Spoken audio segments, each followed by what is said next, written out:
So Finance Minister Nirmala Sitharaman has presented a 7th consecutive budget, and this is a budget that has in it everything for every section of society, for the middle class, for salaried employees, for pensioners, for those looking for jobs, for those wanting to get skilled, for those in the MSME sector, and almost every section of society, including agriculture, industry, services, exports, to name a few.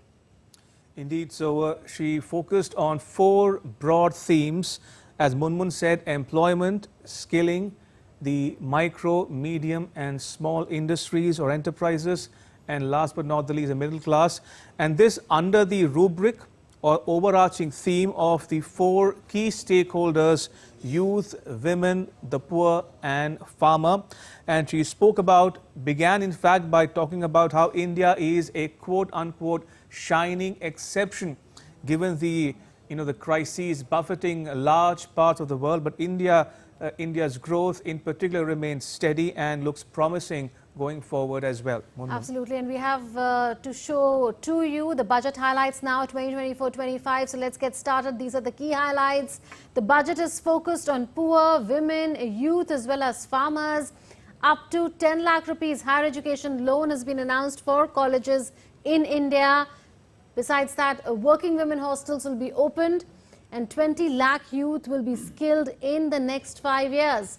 Also, 3 lakh crore worth of schemes for women and girls have been announced. 3 crore additional houses in rural and urban areas has been announced.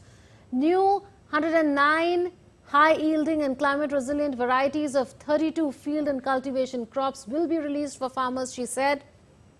Also, capital expenditure for the next fiscal year set at rupees 11.1 lakh crore, and 11% increase from the current fiscal year. Government to implement 3 schemes for employment-linked incentives as part of the Prime Minister's package. New airports, colleges and sports infrastructure to be constructed for Bihar. Rupees 26,000 crore expressways announced for Bihar as well. Special financial support through multilateral development agencies for Andhra Pradesh. So the budget is focused on poor, women, farmers as well as youth. Up to 10 lakh rupees of higher education loan has been announced for colleges in India. Working women hostels will be opened. 20 lakh youth will be skilled in the next 5 years. So a lot of focus on education, skilling and employment in this budget. 3 lakh crore worth of schemes have been announced for women and girls. 3 crore additional houses have been announced for rural as well as urban areas. 109 high-yielding, climate-resilient crops for farmers were announced. Capital expenditure for the next financial year has been set as it was in the interim budget of over 11 lakh crore rupees. Also, 11% increase in capital expenditure from the current fiscal year. Government to implement 3 schemes for various incentives. New airports, colleges and sports infrastructure for Bihar announced. 26,000 crore rupees for expressways have been announced for Bihar. Besides that, 15,000 crore rupees for development of Andhra Pradesh in the current fiscal, and the special focus on MSMEs and manufacturing as well. Besides that, the government announces, of course, 9 big priorities in this budget: agriculture, employment, inclusive human resource development and social justice are some of those priorities. Manufacturing and services, urban development and energy transition are some other priority areas. Innovation, R&D, next generation reforms are among others. Budget is focused, as we are saying, on these classes that we've been telling you. So a lot of focus on employment, skilling, education, and of course the tax slabs have been tweaked as well. They've been revised. There's relief for salaried employees or pensioners as well. The angel tax has been abolished. So a lot of changes as far as the tax front is concerned as well.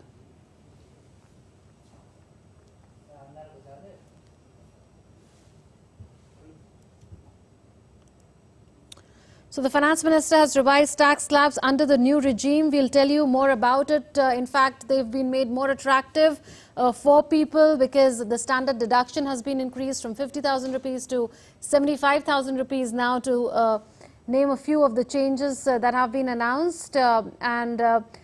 Also, like we've been saying, there's relief for salaried employees, and the Finance Minister has revised tax slabs under the new regime. The angel tax has been abolished. Then the finance minister has announced changes to capital gains tax regime as well. She's announced a comprehensive review of the Income Tax Act. 58% of the corporate tax from the simplified tax regime in FY23 is what the finance minister said. And total receipts were estimated to be around 32 trillion, expenditure at 48 trillion in the budget for 2024-25. Fiscal deficit has been lowered to 4.9% of the GDP. It was earlier expected that it will be around 5.1% of the GDP, but that estimate has been overshot, and it's 4.9%. Even better is how the overall macroeconomy is looking like. And she also said that the government will bring out a 5-year vision document for meeting the financial needs of the economy. And the finance minister announced development of temples in Gaya, also aid to boost tourism in Odisha. The finance minister announced the Pradhan Mantri Surya Ghar Muft Bijli Yojana as well. She proposed transit-oriented development plans for cities with population of over 30 lakh. She said that the government will be spending, like we've been telling you, more than 11 trillion rupees or 11 lakh crore rupees plus for capex in the upcoming financial year.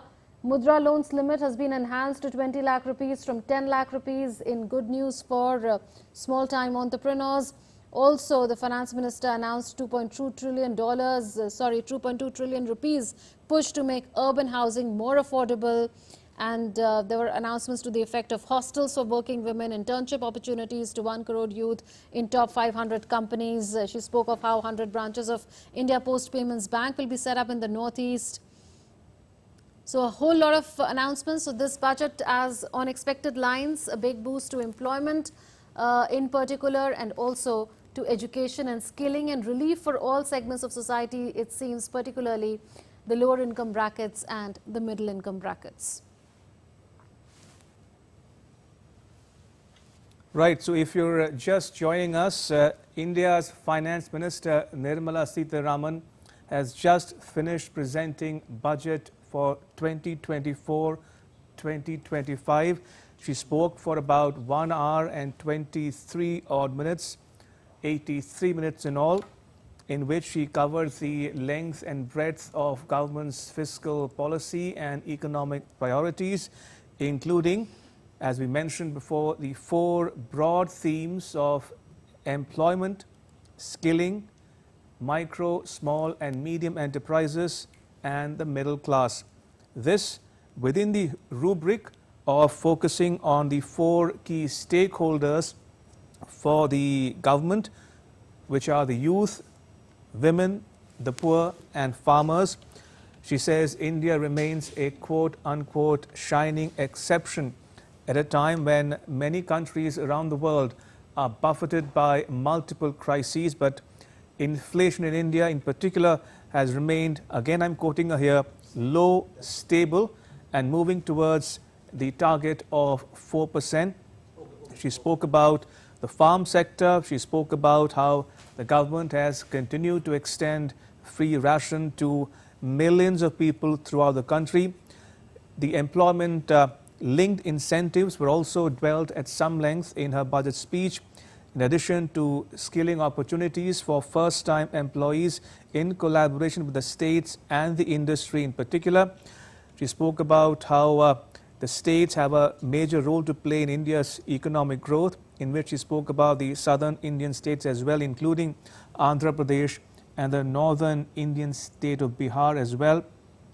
So all in all, she seems to have relied more on consolidation and prudence as opposed to the expectations of bigger, better, bolder reforms or out-of-the-box innovative thinking. So let's get perspective now. Shubhamoy Bhattacharjee is joining us in the studio. Shubhamoy, first things first, let's talk of the changes in the tax structure. How different is the new tax regime now from what was announced last year? That's right.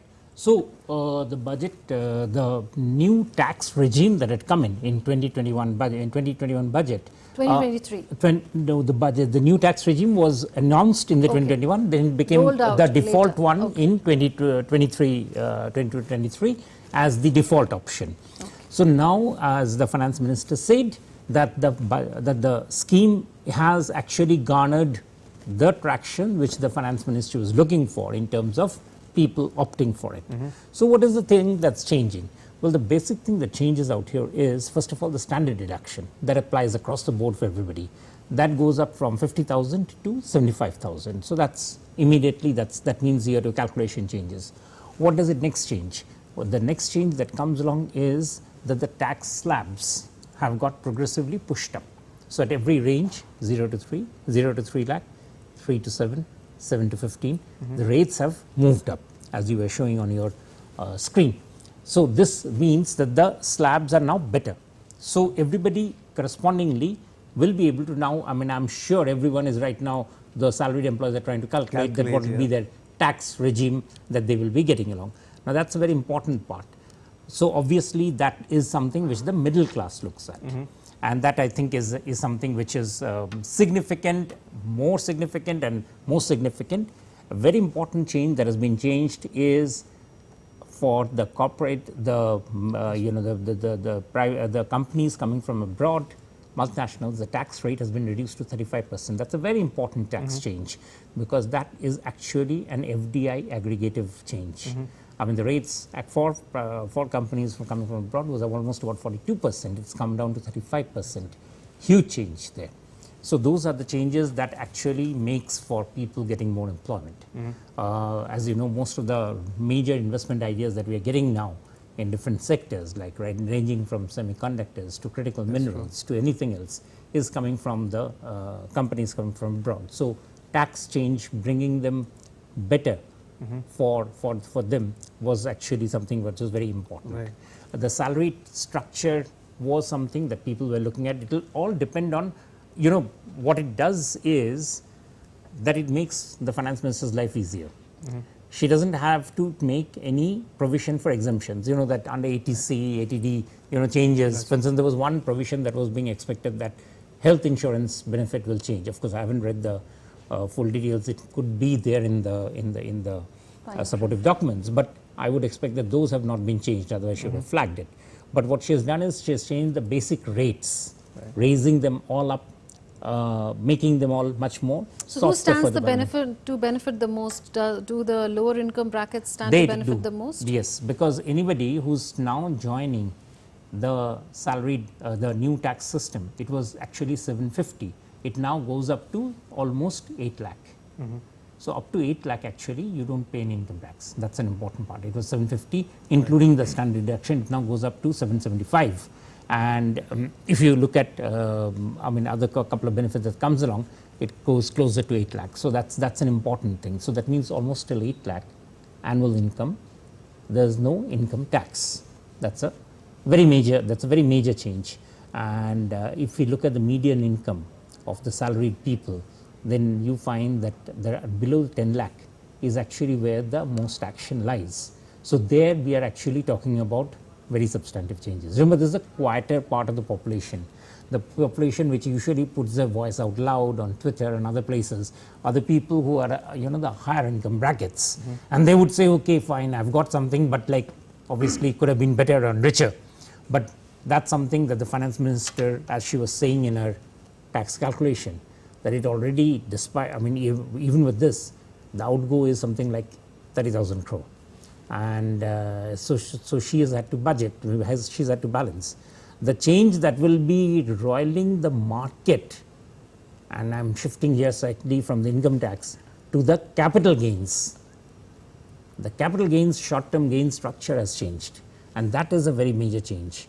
This is where there was a discussion that whether the short-term capital gain structure will be changing to make it better. Well, she's done it two ways. She's increased the rate, but at the same time, she has streamlined, and she has promised that the entire capital gain structure will be made more streamlined.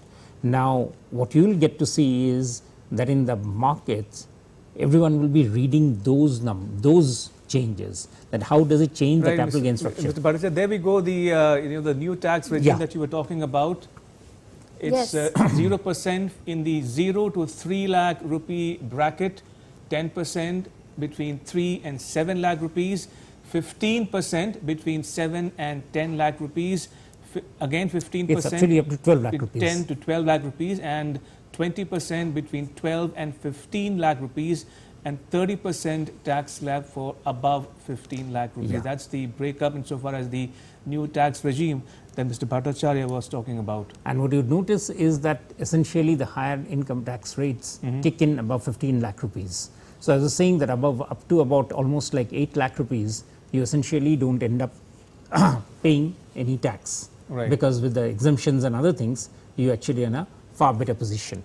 So this is something that is entirely something which the middle class can sort of talk about. But as I said, it's the benefit is oriented towards the lower middle class, and that is, I think, the benefit that definitely people would be looking at. However, the interesting thing is that you also notice that all of these changes makes the income tax calculations much more easier. You know, right now, for instance, if I or you were to do an income tax under the old regime, then I not only look at these rates, I also look at my exemptions, things that I need to buy, and those necessarily are not very they're tax efficient, but they're not investment efficient. Right. Those have largely gone out in the new income tax regime, the ATC, ATG, the ATD changes. So what you now get is that you can make investments where you actually want to, in terms of your investment benefit. So for instance, if for instance, one example that has happened over the last year, you would have seen lots of people have moved to mutual funds. The mutual funds don't offer tax benefits. But are we still at a stage where someone like me can file his or her income tax returns without having to consult a chartered accountant? Well, try it. I mean, actually, it's easier. I mean, I've done it, and I've Can found I do that it by myself? Yes, if I want to? Yes, and that's a very major change that has come in over the last few years, and lots of people have taken the plunge, and they found out that it's better. The moment there are these exemptions and Because others, compliance could naturally go up without could go up, which is why you would find that the number of taxpayers has actually risen, because there are lots of people who are not able to file the returns simply online. So I would definitely prefer to do this. See, the way I look at income tax regime in India is that it's great that people think that, you know, there should always be some tinkering to improve the income that people take home. But what the government should be looking at, and this is a very important point, is to keep the policy structure so stable so that people actually can take out interest rates at lower rates. Let me take an example, something which will, I mean, tomorrow lots of people will be talking about the income tax rates. Sure. To me, of more salience is fiscal deficit. Why? Not because I'm an economist or anything. A lower fiscal deficit means the government is promising that I'll borrow less. When the government borrows less, it puts less pressure on the banks. It means that others can borrow at a cheaper rate, at easier, I mean, they get more access to loans. So banks then pass on that benefit. On a push, they are forced to reduce their rates of interest to attract more people. It's a cascading effect. So remember, there are more Indians today who actually depend on loans rather than on salary. And how many salaried people do we have? 40 million. But look at the number of people who depend on loans. That's about, we are talking about 400 million of our people. Of them, almost everybody, right from street vendors to anybody, they depend on loans. And we are saying that they should move to loans from the formal sector, formalization of the economy. So for them, what matters more is the government keeping the rates of interest softer. This is the paradigm change. When we say that we want people's lives to improve, let's not look at salary. They're good, they're great, they've got the benefit, but much more important is what does the government do in terms of ensuring that rates of interest stay lower.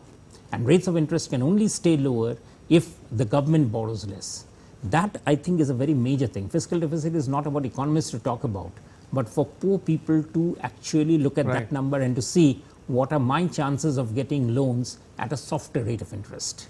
Right. Remember, that is important for them every day to shore up their carts, to take the vegetables to sell anywhere, for their small entrepreneurs who buy from these different micro lenders to sell at the different hearts, at the different fairs, at the different places.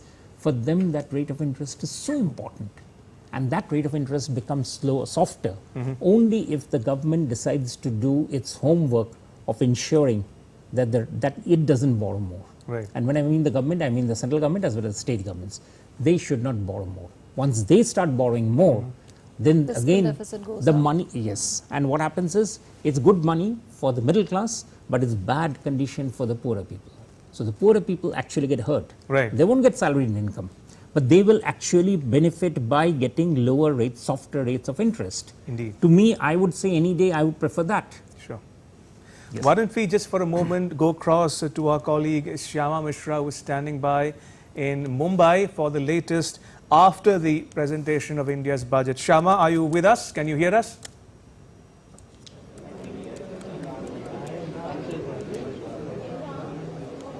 Right. Yes, Ramesh. Take it away, Shyama.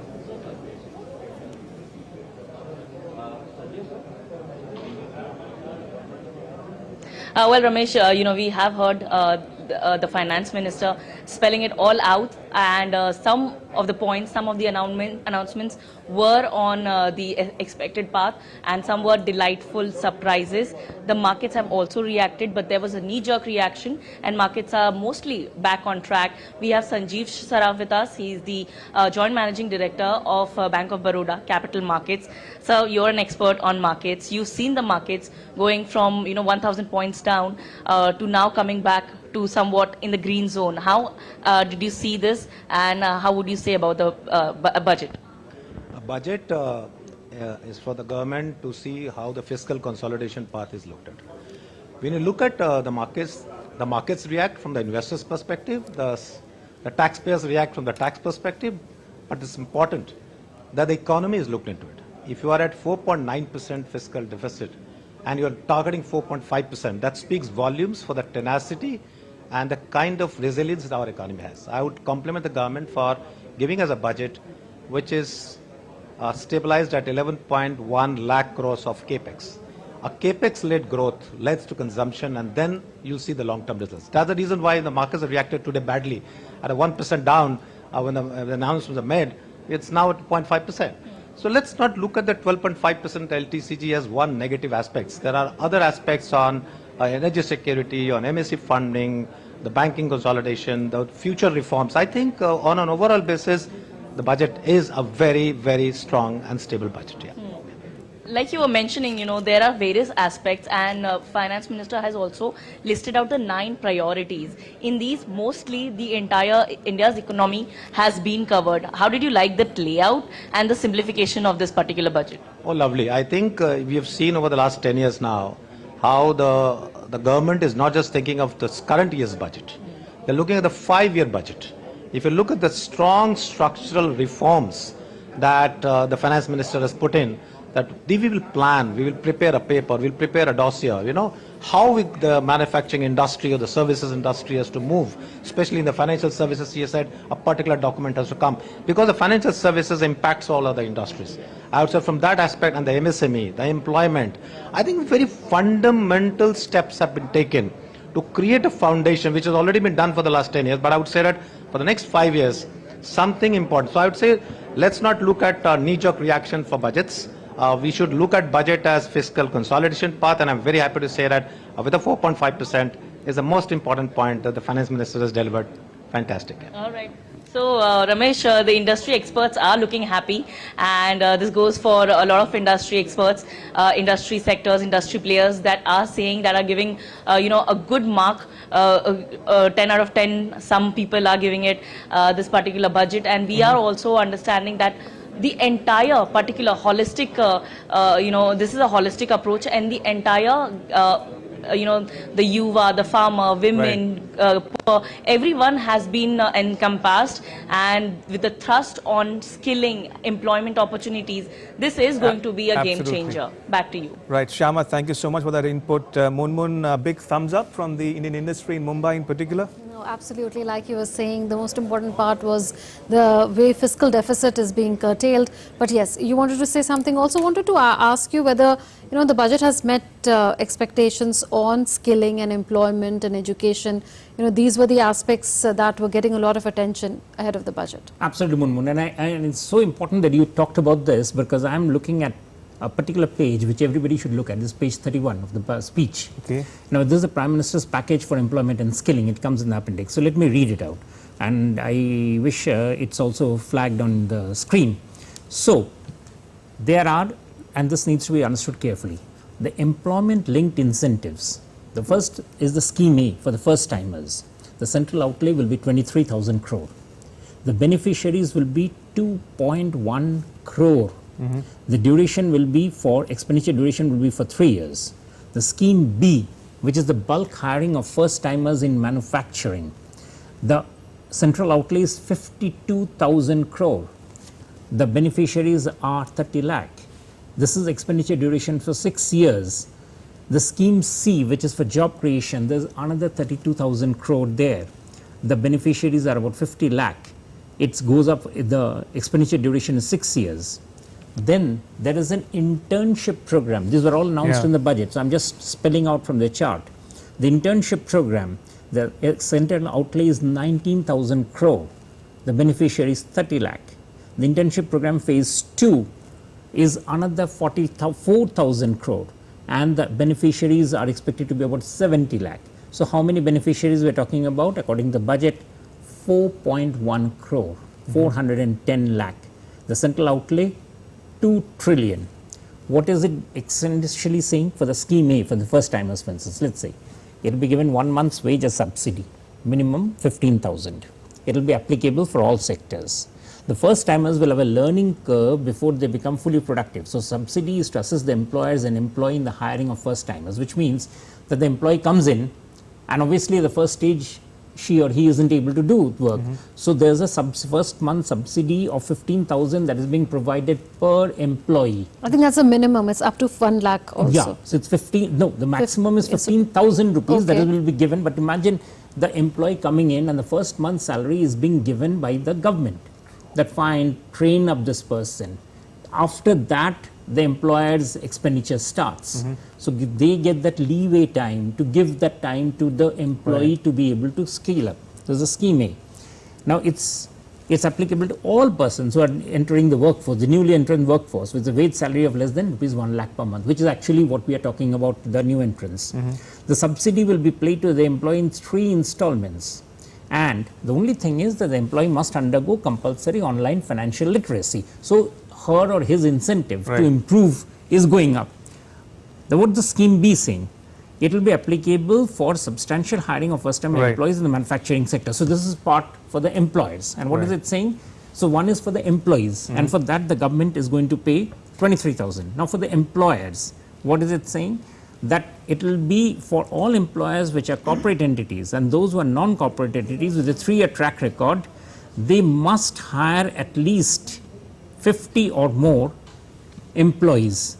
And this incentive will be paid for 4 years, partly to the employee and partly to the employer as a percentage of the wage, and that goes on in detail. Now, this is a phenomenally significant intervention in the employment market because you're talking of substantial amount of this coming along. The entire process will be given. Remember, that means it runs irrespective of sectors. You don't have to be particular sectors. You don't have to game sectors. You simply need to be an employer or an employee coming in, both get the benefit, and to ensure that the money is actually going in, what is it being said? That they will all be EPFO registered. So there's a batch, there's a number, there's an institutionalized number. That's a very big thing. And similarly, the employment linked incentive scheme. Mr. Bhattacharya, will come back to in just a minute. A fascinating conversation indeed. But viewers, time for a very short break here on this special broadcast. Keep watching DD India. Don't go anywhere just yet. Stay tuned.